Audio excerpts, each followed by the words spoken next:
ქუთაისი საქართველოს ერთ-ერთი ყველაზე ლამაზი რეგიონის იმერეთის ცენტრი და ქვეყნის მეორე დედაქალაქია. თანამედროვე ქუთაისლები ძველი კოლხების შთამომავლები არიან. ბერძენი ისტორიკოსის სტრაბონის გადმოცემით, სწორედ აქ, ქალაქის ძველ უბანში, მდინარე რიონის ნაპირზე მდებარეობდა კოლხთა მეფის აიეტის სასახლეები და ინახებოდა ოქროს საწმისი. აქედან გაეშურა კოლხი მედეა იაზონთან ერთად საბერძნეთისკენ. მე-11 საუკუნეში ქუთაისი გაერთიანებული საქართველოს სატახტო ქალაქი გახდა. 10 საუკუნის შემდეგაც, როგორც მფარველი, ქალაქს ერთიანი საქართველოს სიმბოლო, ბაგრატის ტაძარი დაჰყურებს. ქუთაისი სამართლიანად ითვლება სტაბილურ ეკონომიკურ ზონად. მსხვილი და საშუალო ბიზნესის განვითარებას ხელს უწყობს ძლავრად წარმოდგენილი საბანკო სისტემა. მსოფლიოს წამყვანი ბანკებისა და სადაზღვევო კომპანიების მზარდი ინვესტიციები ბიზნესისათვის ჯანსაღ კლიმატზე მეტყველებს. ქუთაისში თავი მოიყარა სახელმწიფოს მართვის სხვადასხვა სტრუქტურებმა. ეს გახდა ქვეყნისათვის დეცენტრალიზაციის ერთ-ერთი პირველი პროექტი.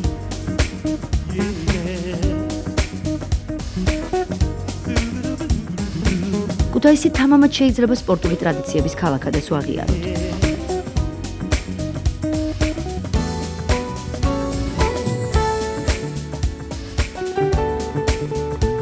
სპორტის მუზეუმში თავმოყრილი ევროპის, მსოფლიოს და ოლიმპიური მედლები ამის თვალსაჩინო დასტურია.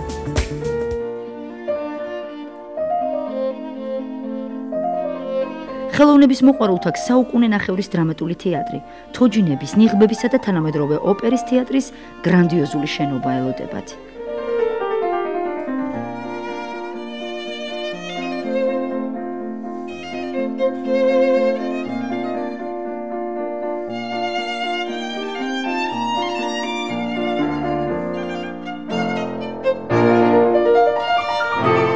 მხატვრობასთან ზიარებას სამხატვრო გალერეა გვთავაზობს. აქ ფართოდ არიან წარმოდგენილი ქართული სკოლის ფერწერის დიდი ოსტატები, რომლებმაც თავიანთი ადგილი დაიმკვიდრეს მსოფლიო ხელოვნების ისტორიაში. ახალ ტალანტებს ცნობილი სახელების გვერდით სამხატვრო სალონ ვარლაში იხილავთ.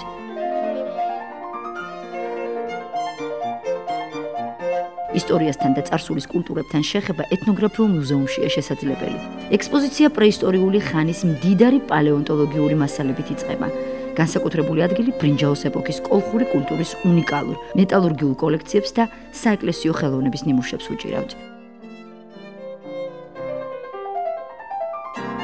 ძველი ანტიკური ეპოქიდან მე-20 საუკუნის დასაწყისამდე შექმნილი ისტორიული ძეგლები ნათელ წარმოდგენას უქმნის სტუმარს ქართული ტოლერანტობის, ნაციონალური თვითმყოფადობისა და წარსულის შესახებ. მათი მდებარეობა ულამაზეს იმერულ ლანდშაფტში განუმეორებელ შთაბეჭდილებას ტოვებს. თითოეული მათგანი ამოუწურავი ინტერესით სარგებლობს სპეციალისტებსა და ტურისტულ ჯგუფებს შორის. თუმცა იმერეთის და ქუთაისის განსაკუთრებულობა მაინც აქ მცხოვრები ადამიანები და მათი სტუმართმოყვარეობის მდიდარი ტრადიციებია. კარგი ქალაქელობისათვის აქ უბრალო ადამიანების ძეგლებს დგამენ. ეს ოთარ სულაბერიძის ქანდაკებაა. ყოველგვარი რეგალიის გარეშე ეს კაცი დააკლდა ქალაქს. მომხიბულელი, კეთილშობილი, რაინდული, უანგარო. ილო ხახიაშვილი ფოტოგრაფი იყო. კიბის ფარდულში მუშაობდა და ნებისმიერ მომსვლელს მისი კეთილშობილებით ათბობდა. ისიც ბევრჯერ უანგაროდ მუშაობდა.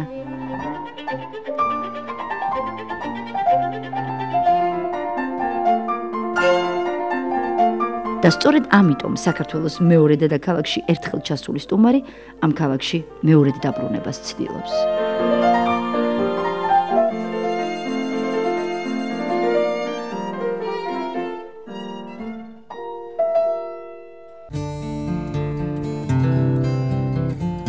გიმნაზიელ ქალთა სამოსში გამოწყობილი ეს გოგონები თავიანთ ულამაზეს წინაპრებს ასახიერებენ.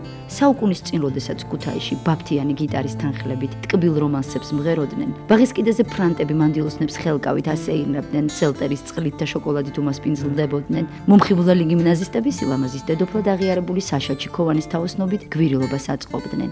ხმაწვილებს ყულაბა, ხოლო მანდილოსნებს გვირილებით სავსე კალათად აჰქონდათ. ქუთაისლები გვირილებს ყიდულობდნენ და მკერდზე იმაგრებდნენ. ეს საქველმოქმედო აქცია იყო და მასში მონაწილეობა პატივად ითვლებოდა.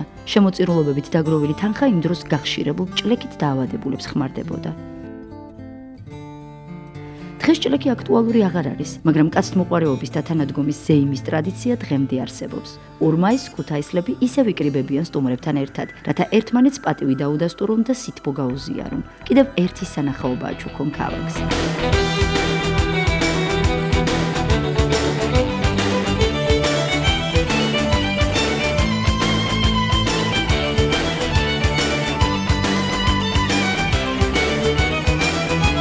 დღესასწაული ბაგრატის ტაძარზე იწყება და გვიან ღამემდე გრძელდება. ნებისმიერი გემოვნების ადამიანი იპოვის სასურველ ადგილს დასვენებისთვის. ქუთაისური ლუდის დემონსტრირება ცენტრალურ მოედანზე და იმერული ღვინის ფესტივალი ქართველთა მეფეების საზაფხულო რეზიდენციაში, ოქროს ჩარდაღში. სომელიები ოჯახში დაწურულ ღვინოებს აგემოვნებენ და საუკეთესოს ავლენენ. ღვინის ფესტივალის პარალელურად ოქროს ჩარდაღი მხატვართა და ფოტოხელოვანთა გამოფენას მასპინძლობს ღია ცის ქვეშ. ცენტრალურ ბაღში ძველი ქართული საბრძოლო ხელოვნების ჩვენება დიდი ინტერესს იწვევს. საბრძოლო აღჭურვილობა და ნაციონალური სამოსი მებრძოლი ერის ისტორიასთან გვაახლოვებს. აქვე ახლოს უძლიერეს მამაკაცთა საერთაშორისო ტურნირი ტარდება. ძნელია ემოციების გარეშე ატარებოთ ვალყური სპორტის ამ სახეობას. სპორტსმენების კუნთების დაჭიმულობა მაყურებლის დაძაბულობად იქცევა. დოღი მუხნარის ტყეში ბიზნეს კონფერენციები, კონცერტები, დეფილეები, ქუთაისის მერიის წინ დაძმობილებული ქალაქების ბოძი იხსნება.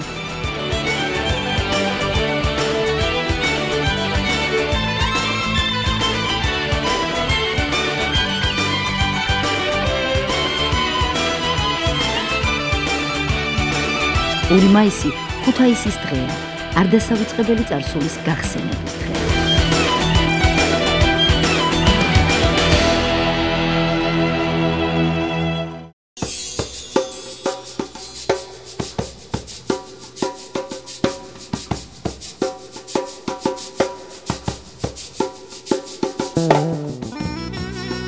სამას 26 წელს საქართველოს ისტორიული პერსპექტივები შეცვალა, ქართველმა ხალხმა ქრისტიანობა მიიღო.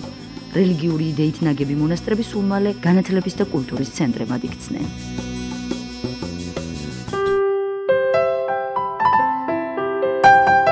ქართული მონასტრების არქიტექტურაში ხაზგასმულია ცხოვრებით აღფრთოვანება. მიუხედავად მყარი კედლების მონუმენტალობისა, ისინი არ ტოვებენ ტრაგიკულობის განცდას. ისინი ნატიფი, ჰარმონიული პროპორციებით გამოირჩევიან. ქუთაისის თითქმის ყველა წერტილიდან მოსჩანს კულტურის და არქიტექტურის უმშვენიერესი ძეგლი, ბაგრატის ღვთისმშობლის მიძინების ტაძარი. მეფე ბაგრატ მესამეს მიერ აგებული სატაძრო კომპლექსი თავისი დროის კულტურული და რელიგიური ცენტრი იყო. არქიელის გორა, სადაც ბაგრატის ტაძარია, ერთიანი საქართველოს და შემდეგდროინდელი იმერეთის მეფეთა რეზიდენციას წარმოადგენდა. მოგვიანებით ტაძარი ქართული ხალხის გაერთიანების სიმბოლოდ იქცა. მე-11 საუკუნეებში მეფე ბაგრატ მესამემ სამთავრობოებად დაყოფილი საქართველოს შეერთება სწორედ აქედან შეძლო და ქუთაისი გაერთიანებული საქართველოს დედაქალაქად გამოაცხადა. სატაძრო კომპლექსი მე-18 საუკუნეში მტერმა დაანგრია, მაგრამ ნაგებობის გადარჩენილ ნაწილებსაც კი აღტაცებაში მოჰყავს მისი მნახველი. ბარელიეფები და ორნამენტები უძველესი იუველირების ფილიგრანულ ნამუშევარს გავს. ქართული რენესანსი მე-12 საუკუნეში ქართველთათვის უდიდესი მეფის დავით აღმაშენებლის ბაგრატის ტაძარში მეფედ კურთხევის შემდეგ იწყება. მე-12 საუკუნეში კულტურის განვითარებამ ისეთ საფეხურს მიაღწია, რომ თავისი მეზობლების კულტურულ ცხოვრებაზე ახლო აღმოსავლეთშიც კი ახდენდა გავლენას. მაგრამ ეს არ იყო ცალმხრივი პროცესი. ქართული კულტურისათვის დამახასიათებელი იყო დასავლური და აღმოსავლური სულის შერწყმა ეროვნულ ტრადიციებთან, რომლის ცენტრში ადამიანი იდგა. 1106 წელს დავით აღმაშენებელი ქუთაისიდან 11 კილომეტრის მოშორებით ხუროთმოძღვრების ერთ-ერთ საუკეთესო ძეგლს, გელათის სამონასტრო კომპლექსს აშენებს. არქიტექტურულ ანსამბლში შემავალი გელათის აკადემია ახლო აღმოსავლეთის უმსხვილეს კულტურულ, ისტორიულ და სამეცნიერო პედაგოგიკურ ცენტრად იქცა.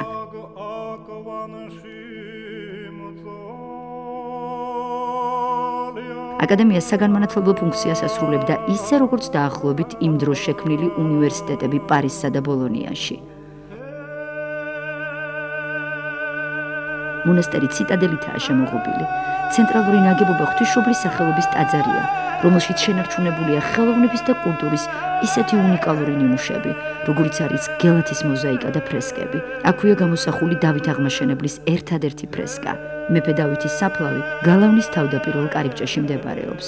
დიდი მეფის სურვილი ასეთი იყო, აქ მოსულთ მის გულზე ფეხი უნდა დაედგათ. გელათი შუა საუკუნეების კულტურული ცენტრის მარგალიტია. ის ბაგრატის ტაძართან ერთად იუნესკოს დაცვის ქვეშ იმყოფება როგორც მსოფლიო ისტორიული და კულტურული მემკვიდრეობის ობიექტი.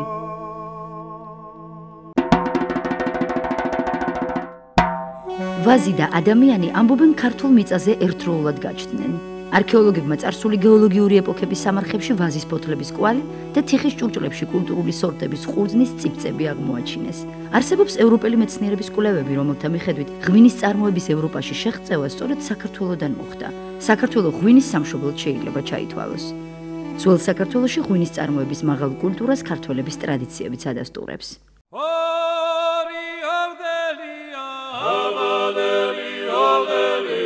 თავმოყვარე მეურნე იმერეთის სოფლებში თავს ვალდებულად თვლის საკუთარი ვენახი იქონიოს. ვაზის მოვლის და ღვინის წარმოების წესები შორეული წინაპრების ნასწავლია და მისი გაგრძელება ღირსებად ითვლება.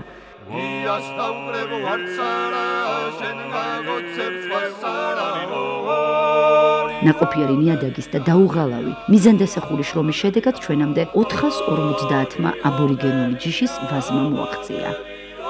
მოკრეფილი მტევნების ტრანსპორტირება ხისგან დამზადებული ჭურჭლით, გოდრით ხდება. უნიკალურია ქართული საწნახელი, თლიანი, დიდი ხის მორისაგან გამოთლილი სათავსო ყურძნის გადამუშავებისათვის. აქ ყურძენი ფეხებით იჭყლიტება.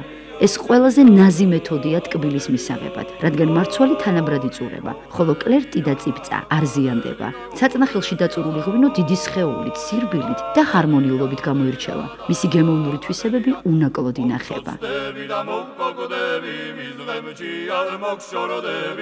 ქვევრი ქართული მარნის უალტერნატივო ჭურჭელი იყო. მისი გამძლეობა ათეულობით საუკუნეებს ითვლის.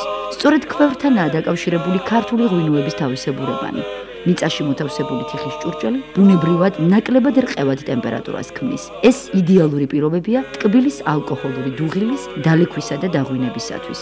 ქვევრი ოპტიმალურია როგორც ღვინის მისაღებად, ისე მისი განვითარებისათვის.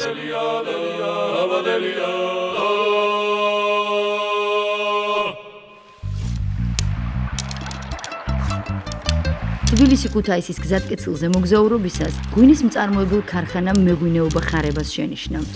ქართული აბორიგენული ღვინოები მთელი მსოფლიოსათვის სწორედ თანამედროვე ქარხნებმა გახადეს ცნობილი. იმერული ციცქა, რომლისგანაც საუცხოო შამპანური მზადდება.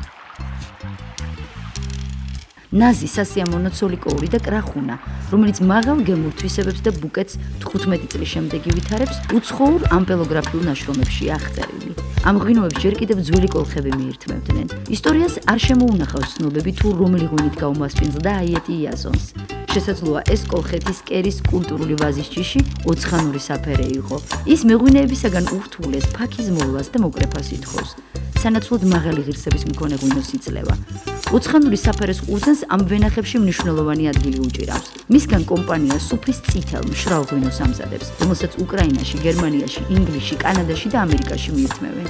იგი საუკეთესოა ღვინის ინტენსიური შეფერვით, სინაზით, ჰარმონიული გემოთი და სიხალისით. მეღვინეობა ხარებას სადეგუსტაციოში უიშვიათეს უსახელოებს, რომელიც ცაგერის რაიონის მხოლოდ 7 სოფელში ხარობს. საყოველთაოდ ცნობილ რაჭულ ხვანჭყარას, მეგრულ ოჯალეშს, გურულ ალადასტურს, კახურ საფერავს, მუკუზანს და რქაწითელს შეხვდებით.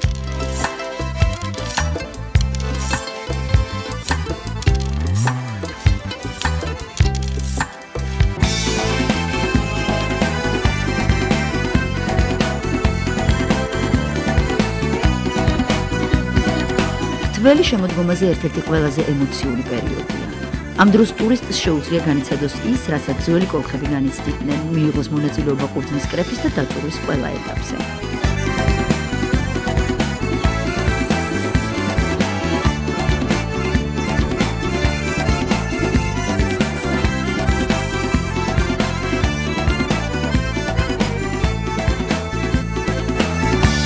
გარდა ღვინისა, ქართველები ყურძნის წვენს ჩურჩხელის გასაკეთებლად იყენებენ. ძაფსი აკინძული თხილი ან კაკალი მოდუღებულ ტკბილში ამოივლება და გასაცივებლად დაიკიდება.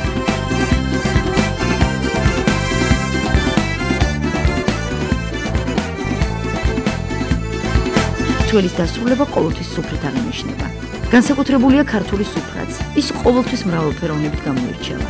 იმერული ხაჭაპური, ცომში ჩაფრული ყველი, ჩახოხბილი, ქათმის ხორცინი გოზში, ნანადირები მწყერი სოკოსთან, მაყალზე შებოლილი მწვადი, მთის ანკარა მდინარეში დაჭერილი თევზი, ეკოლოგიურად ჯანსაღ საკვებს დამატებული მთის კრისტალურად სუფთა ჰაერი, გასაგებს ხდის ქართველების სიცოცხლის ხანგრძლივობის საიდუმლოს. ამ დროს აუცილებლად ძველი ღვინო ისმება. ესეც ტრადიციაა. ქართველებისათვის ახლის ძველთან ერთად ყოფნას განსაკუთრებული მნიშვნელობა აქვს.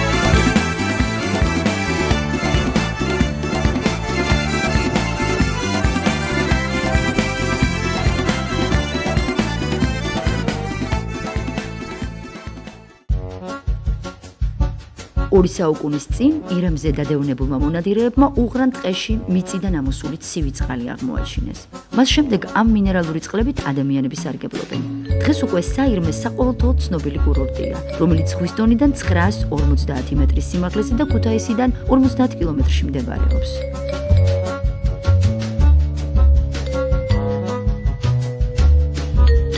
საირმეში მთის და ზღვის ჰავაა შერწყმული, ამდენად მისი თვისებები გამორჩეულია დაავადებების ეფექტურად მკურნალობისთვის.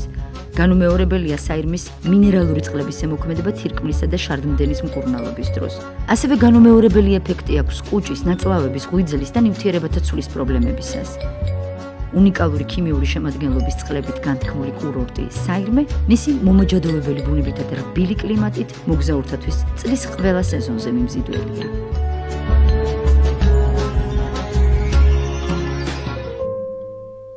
თითოეულ ჩვენთაგანს ალბათ ზღაპრებში გაუგია უკვდავების წყალი. რეალურად ასეთი სასწაულმომქმედი წყალი აქ, წყალტუბოში, დედამიწის გულიდან ამოდის. ლეგენდის თანახმად ამ ადგილებში მწყემსი, რომელსაც სახსრების დაავადება აწუხებდა, საქონელს მწყემსავდა. შემთხვევით თბილი წყლის გუბეს გადაეყარა. მასში ავადმყოფი ფეხები ჩაუშვა და არაჩვეულებრივი სიმსუბუქე იგრძნო. სასწაულები სწორედ მაშინ დაიწყო. წყალტუბოში ყავარჯნებით ჩამოსული ავადმყოფები უყავარჯნოდ ბრუნდებოდნენ სახლში. მრავალმხრივი სასარგებლო კურორტი განსაკუთრებით თერმულ-რადინული მინერალური წყლის აბაზანებითაა განთქმული. ის კამკამა და უსუნოა. მისი მიღება საამოდამ სუბუქი განცხრომის შეგრძნებას იწვევს. ახლო წარსულში აქ წითელი ბელადი იოსებ სტალინი იუმჯობესებდა ჯამრთელობას. სპეციალურად მისთვის სააბაზანო ოთახი შეიქმნა.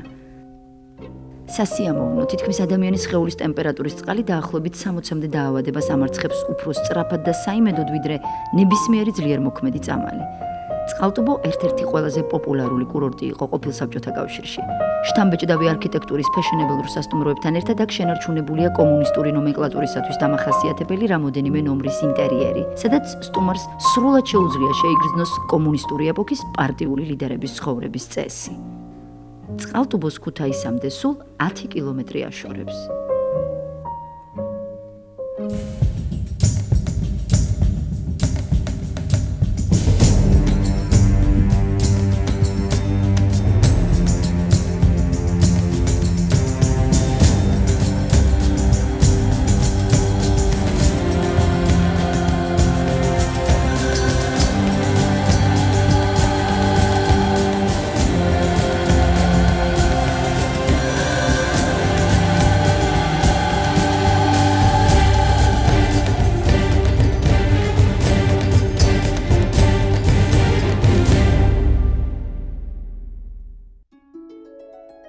ბანეოლოგიური კურორტის გარდა წყალტუბო გასაოცარი ადგილებით ხიბლავს სტუმარს.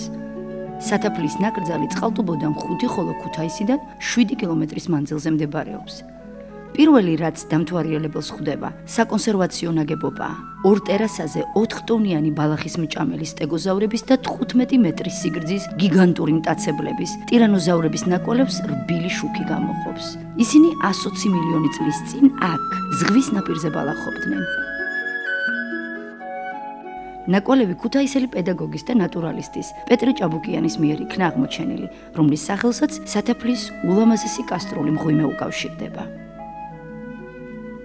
მღვიმემდე მარშრუტს მნახველი წიფლნარის ბილიკით იურული პარკის ხეივანში მიჰყავს, სადაც საქართველოს წითელ ნუსხაში შეტანილი მცენარეების უნიკალური სახეობები ხარობს. იურული პარკი დინოზავრებთან შეხვედრას გთავაზობთ. ბილიკის კლდის პირზე მივყავართ. კლდეზე საუკუნეების მანძილზე ულუაშა ფუტკარი ცხოვრობდა და თაფლს ამზადებდა. სწორედ ამ ადგილიდან წარმოიშვა სახელწოდება სათაფლია. მღვიმე სათაფლის ნაკრძალის მარგალიტია. 30 მილიონი წლის მანძილზე პატარა მდინარე ოღასკურა იკვლევდა გზას და აფართოებდა მღვიმის დერეფნებს. სტალაქტიტების ნაწილს ზრდის პროცესი შეწყვეტილი აქვს. ბუნება მის უკვე სრულყო. თანამედროვე მნახველი აქ პიზის კოშკს აღმოაჩენს. შესაძლოა ბევრმა ცხოველს, ფრინველს ან თუნდაც თეატრალურ ფარდას მიამსგავსოს ნაღვენთი ფორმები. თქვენ მხოლოდ ფანტაზია მოიხმეთ. გულის დარბაზი უზარმაზარი ზომის გულის ფორმის სტალაგმიტით აოცებს მნახველს.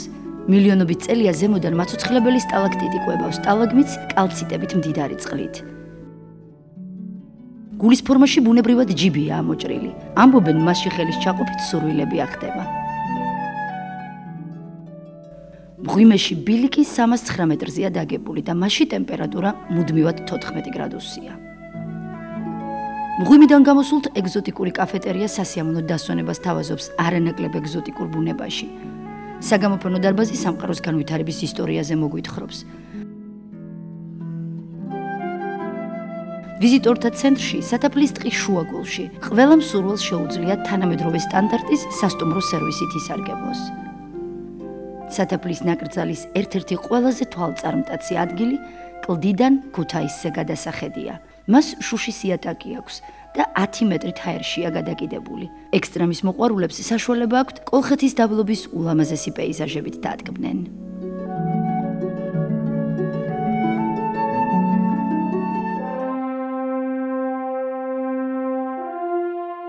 კოლხეთის რელიეფის განუყოფელი ფრაგმენტია ხვამლის მთა, რომელიც მთელს დაბლობს კავკასიონის ქედის მხრიდან დახურებს. პრომეთეს ლეგენდაც აქ ცოცხლდება. ზევსმა ამ კლდეზე მიაჯაჭვა თურმე კაცთმოყვარე გმირი. აქვე დაბლობში კიდევ ერთი მისტიკური გამოქვაბული გვაახლოვებს პრომეთეს და არგონავტების თავგადასავლებთან.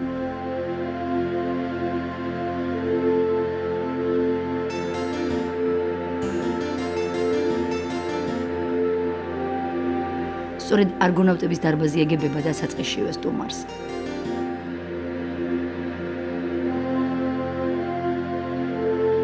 მეორე დარბაზს ჰეფესტოს ეგრასტერონი ჰქვია. ის ცეცხლოვანი, წითელი ფერით არის განათებული. 24 მეტრიან ვერტიკალურ ჭას მსურველი მიწისქვეშა ულამაზეს ტბებზე ჩახავს, როგორც ღმერთების ოლიმპოდან დედამიწამდე. მღვიმის ბილიკი სულ 15 დარბაზს გაივლის. მათ შორის ერთი მედეას სახელობისაა, რომელსაც მიწისქვეშა ციკლოპი იცავს.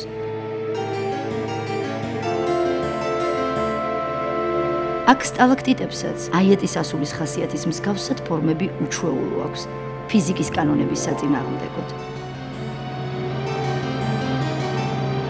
პრომეთეს მღვიმეს ნაღვენთების სხვა მიზეზთა გამო წიწვავს მეცნიერთა დიდ ინტერესს.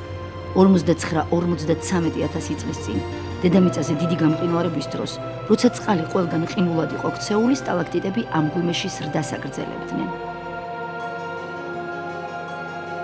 დათვალიერება დაახლოებით 40 წუთი გრძელდება და სტუმარი კილომეტრზე ოდნავ მეტ მანძილს გადის. სტალაქტიტები ჰერასიერით, ოქროს ჩანჩქერები, კოლხური სასახლეები, მებრძოლი კოლხი ჯარისკაცები და სილამაზის წყარო, რომელიც აქაური ლეგენდის მიხედვით ნაოჭებს აქრობს.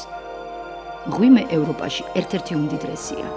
განზომილებით, გამკრივებების მრავალსახეობით, მიწისქვეშა მდინარეების მნიშვნელობით და პეიზაჟების მრავალფეროვნებით, იგი მსოფლიოს დიდი მღვიმეების საერთაშორისო ტურისტულ სტანდარტს წარმოადგენს.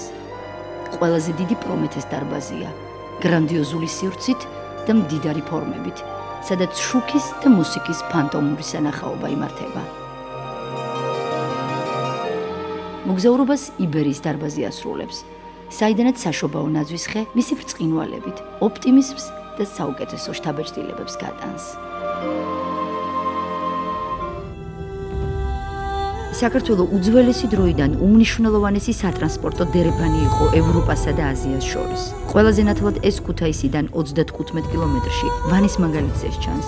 აქ არქეოლოგებმა ანტიკური ხანის კოლხური ნაქალაქარი აღმოაჩინეს. უნიკალურ ექსპონატებში შორეულ ინდოეთთან და საბერძნეთთან მჭიდრო სავაჭრო ურთიერთობის გავლენა იკითხება. აქ გადიოდა მსოფლიო მნიშვნელობის დიდი სავაჭრო სატრანსპორტო მაგისტრალი აღმოსავლეთიდან ვიდრე შავ ზღვამდე. ვანის ნაქალაქარი კოლხური კულტურის ყველაზე თვალსაჩინო ძეგლია. 1984 წელს არგონავტების ექსპედიცია კოლხეთში ინგლისელმა მეცნიერმა და მეზღვაურმა ტიმ სევერინმა გაიმეორა არგოს ზუსტი ასლის გემით. მითის რეალობა კიდევ ერთხელ დადასტურდა. ოქროთი მდიდარი კოლხეთი და ჩვენს წელთაღრიცხვამდე მერვე პირველ საუკუნეებში შექმნილი უნიკალური კოლხური ჭედურობის ნიმუშებს დღესაც აღფრთოვანებაში მოჰყავს მნახველი მთელს მსოფლიოში.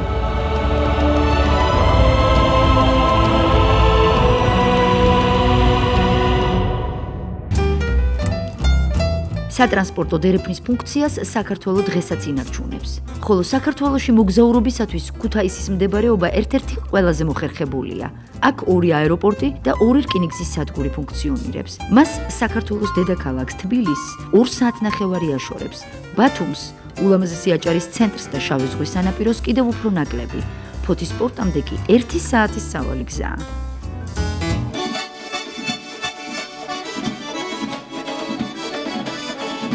ქუთაისიდან სვანეთამდე მარშრუტი ყველაზე ხელსაყრელია ეგზოტიკურ ბუნებაში გადასაადგილებლად.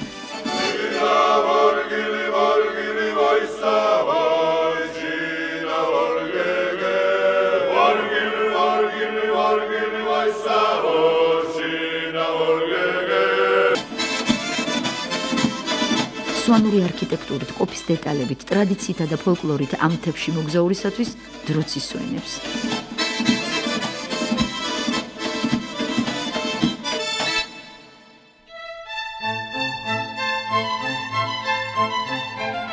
განუმეორებელ განცდებს აღვიძებს მნახველში ულამაზესი პეიზაჟებით მდიდარი იმერეთი. შადრევნების კომპლექსი პატარა მდინარე ოკაცეს ხეობაში ბუნებამ თავისი გემოვნებით შექმნა.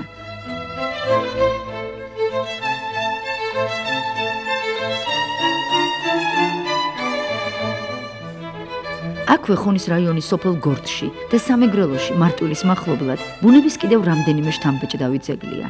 არავინ იცის, როდის გაჩნდა ეს კანიონები. მეცნიერები ზედაცარცის პერიოდის კირქვულ ქანებს იკვლევენ. მათ ზღვის ცხოველების ნაშთები იპოვეს. 70 მილიონი წლის წინათ ამ ფართობზე იყო ზღვა და დინოზავრები ნებილობდნენ.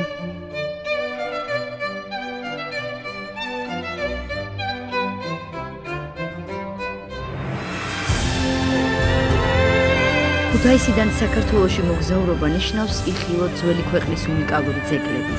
დატკბე თვალწარმტაცი ადგილების საუცხოო ხედებით, დაისვენო მშვენიერ კურორტებზე, მთაში და ზღვაზე, გაიცნო ნამდვილ ქართულ სამზარეულოს და რა თქმა უნდა, დააგემოვნო ლეგენდარული ღვინოები. გიწვევთ ქუთაისში, უძველესი ერის ჭაღარა ქალაქში.